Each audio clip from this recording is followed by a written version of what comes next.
fazer uma pergunta pro Edson, que é mais uma dessas perguntas meio esquisitas, tá? É o seguinte, ó, vamos lá.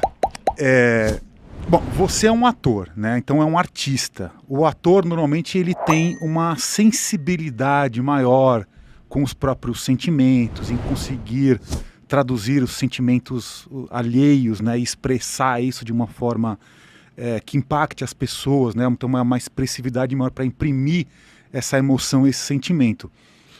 Você como um ator, né, que tem então essa intuição mais aflorada, essa percepção diferenciada do mundo do que as outras pessoas normalmente não têm.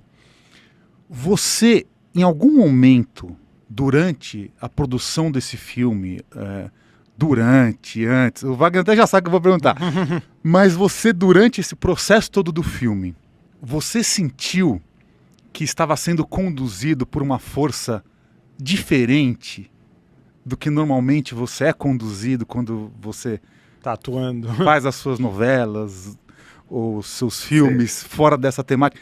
Você sentiu alguma energia espiritual diferente atuando através de você? Aí depois o Wagner também, eu quero ver essa resposta.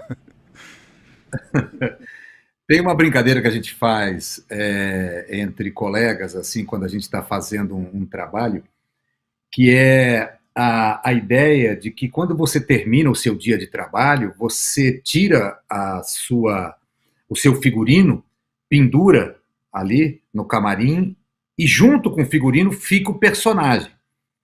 Você não deve levar o personagem para casa, né? Porque você empresta o seu corpo, a sua energia, a sua inteligência, o seu bom humor, o seu mau humor, você empresta você inteiro para o personagem.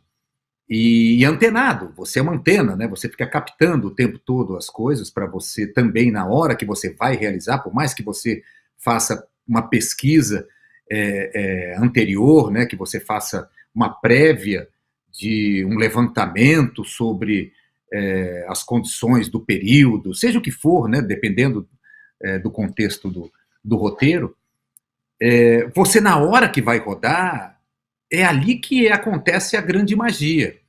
E você, por mais que seja você com o personagem, você nunca faz aquilo sozinho. Nada você faz sozinho na arte.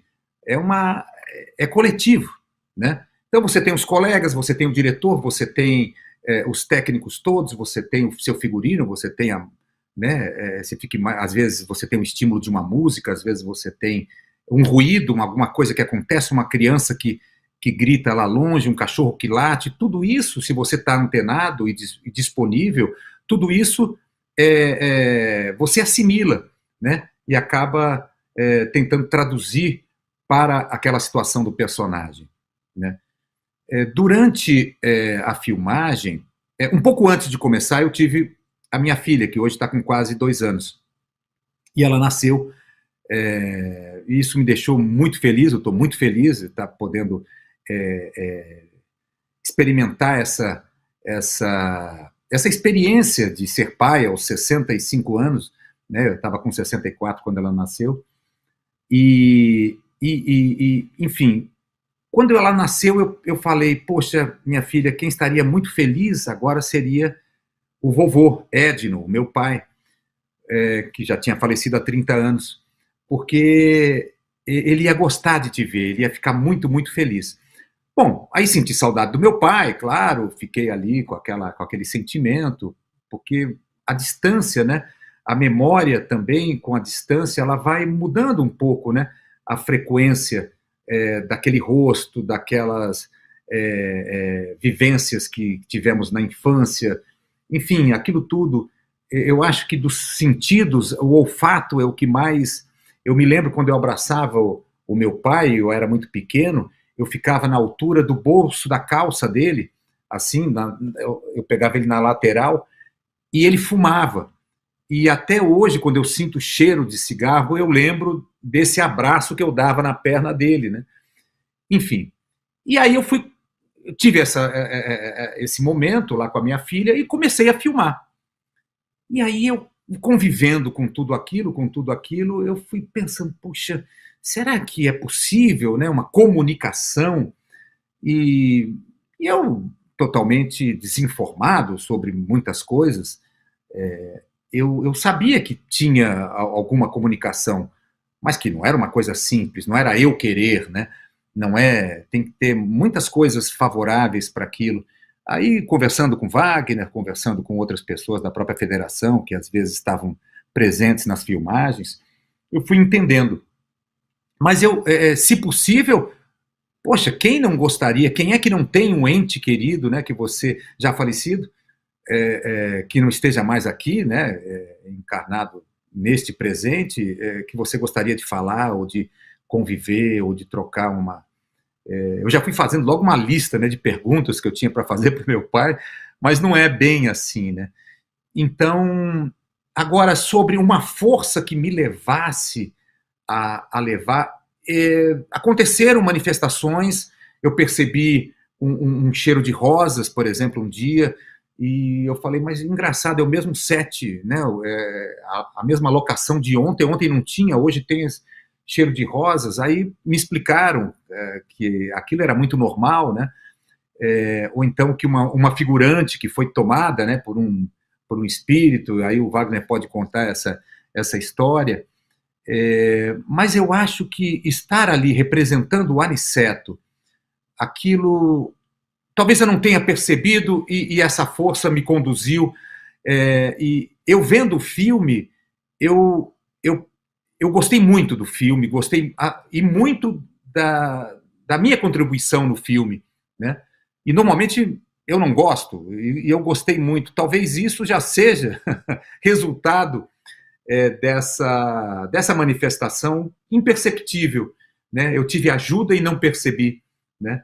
Então, o bacana é que eu acho que o nosso conteúdo ele está muito forte, e essa palavra o Wagner adora, muito potente, e tomara que ele consiga atingir muitas e muitas pessoas. Muito bom, então agora vamos passar a bola para o Wagner de Assis, que vai contar de coisas que aconteceram no set. Tudo, né? Conta tudo, vamos lá, né? agora. É assim, preâmbulo, né?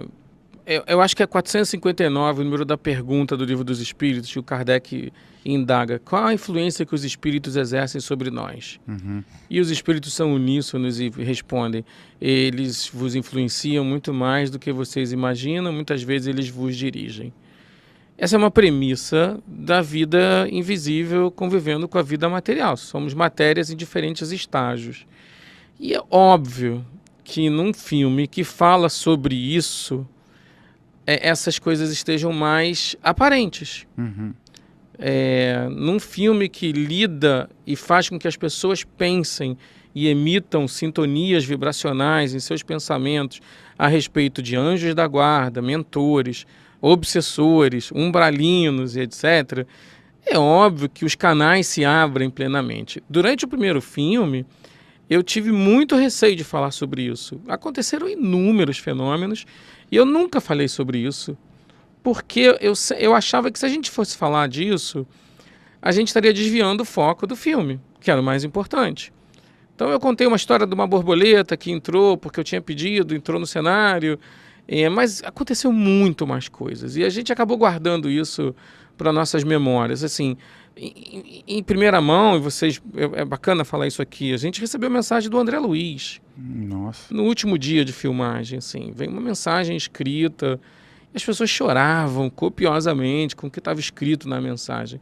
Foi pedido que isso fosse guardado com as pessoas do filme, Uhum. e a gente nunca publicou, isso nunca foi para o digital, isso era um papel, foi feito fotocópia, olha que palavra antiga. Uhum. Mas assim, se nós estávamos contando a história do André Luiz, por que o espírito do André Luiz não estaria ali? Uhum. Desmistificar essas relações, tirar do patamar da santidade e dizer, é assim que funciona. Então, quando a gente está filmando e o Edson está lá fazendo uma cena em que ele está de braços abertos, oferecendo uma energia de amor para uns umbralinos que chegam ali no momento de uma desencarnação, e aí, de repente, uma porta do cenário se abre e fecha sozinha, na frente de toda a equipe, para desespero de toda a equipe, e ele Cadê o Edson? O Edson foi o único que não viu isso. Não viu? Porque ele estava em cena, e quando cortou, estava todo mundo em polvorosa. Falou assim, a porta abriu e fechou. E assim, aí gente, ok. Sim, sim. A gente estava num lugar que foi um hospital. Deve ter espírito de gente que está aqui. Então, de repente, a equipe espiritual do filme está ajudando e essa pessoa deu algum sinal, sabe? Então, eu reajo da forma mais natural possível. Mas, sei lá, a gente estava filmando, tinha uns 70 figurantes vestidos com roupas umbralinas. Aí, daqui a pouco começou um alvoroço, assim, aí a sem direção chegou até mim e falou assim, tem uma figurante incorporada. Falei, hein? Tem uma figurante incorporada. E eu olhei de longe, a moça estava com a mão para trás, andando curvada. Quem é que chama nessa hora? O diretor. Como se o diretor do filme, o diretor para assuntos espirituais e aleatórios, né? Fui eu lá, enfim, não tenho medo, nenhum problema. Sim, claro. Convivo em centro espírita com espíritos há 30 e tantos anos, isso não é um problema nenhum. Falei, olha, se o amigo ou amiga veio aqui para atrapalhar, não pode. A gente está trabalhando. Se veio só para dar uma presença, já está dada a presença e agora é melhor você ir porque a gente precisa... Virei as costas e a entidade desincorporou lá da menina. A menina caiu aos prantos. Nossa. E nesse momento, nesse exato momento, passou uma rajada de vento no meio do set que derrubou um dos atores no chão. Nossa. Falei, pronto, a festa começou, né? Esse espírito, se ele saiu dali irritado ou não, ou se foi alguma outra coisa, a gente correu para socorrer esse ator. Vou me permitir não falar o nome dele, mas claro. Assim, sentei ele, olhei nos olhos dele, falei assim, você está passando mal? Ele falou assim, não, foi espiritual. Falei, então tá bom, vai passar.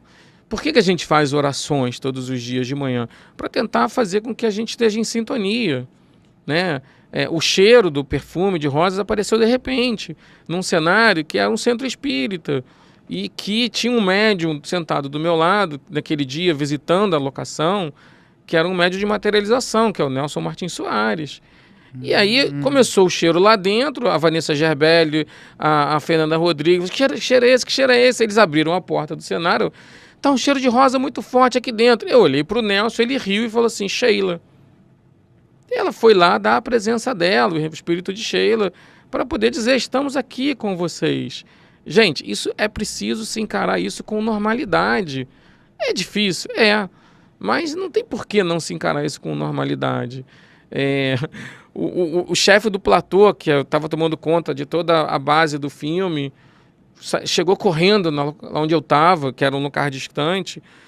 Cadê o senhorzinho que estava te procurando? Eu falei, hein? Eu estava lá embaixo, chegou um senhorzinho e falou assim, eu quero falar com Wagner de Assis. Quem quer falar com ele? Eu falei, não, diz para ele que eu quero falar com ele. Eu olhei para o rádio para botar no canal, quando eu olhei de volta, ele não estava. Ele desapareceu na minha frente, eu achei que ele veio correndo para cá. Falei, não, Alex, não tem ninguém aqui não. Falei, mas Wagner, ele desapareceu. Falei, tá tudo certo, cara. Se ele vier falar comigo, eu digo para você que ele falou comigo. Então, o nosso dia a dia, da vida, de qualquer trabalho social, é permeado, é preenchido da presença espiritual. A gente desmistificar isso vai nos ajudar muito. Perder o medo disso vai nos ajudar muito. Porque nós somos feitos disso. Nós somos um monte de matéria que quando o espírito sai dela, acaba. Mas o espírito não acaba. E fazer cinema dessa forma, contar histórias assim, é muito bacana ao mesmo tempo, né? Não somos privilegiados, isso não coloca a gente em patamar de privilégio algum. E assim, eu recebo, faço questão, e os atores e o elenco nem sabem, mas eu recebo muitos médiums videntes no set. Eu convido eles, assim, vem me ajudar. Né? O que você viu? O que você está vendo? Estou vendo isso, estou vendo aquilo, eu vi fulano, eu vi Beltrano. Isso eu até me permito guardar para mim, porque senão vira uma ostentação, e a gente não quer ficar ostentando isso, que isso é o pior.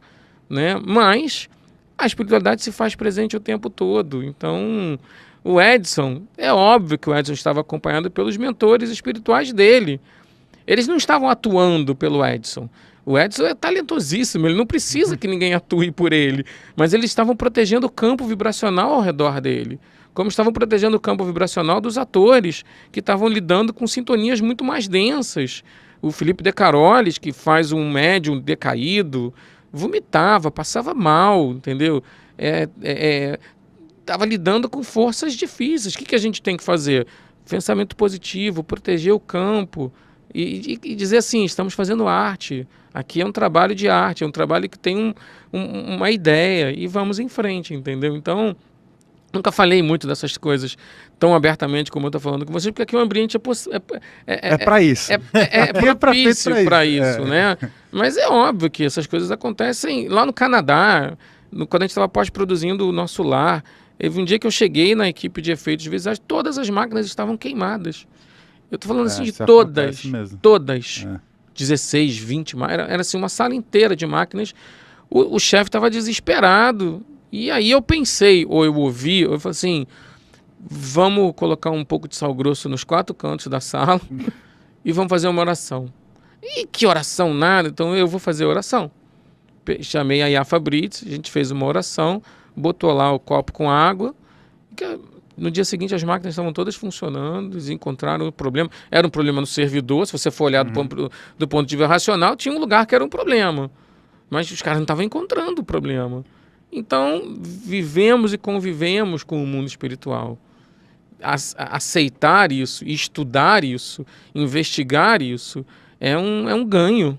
Os filmes foram feitos também para essas coisas, né?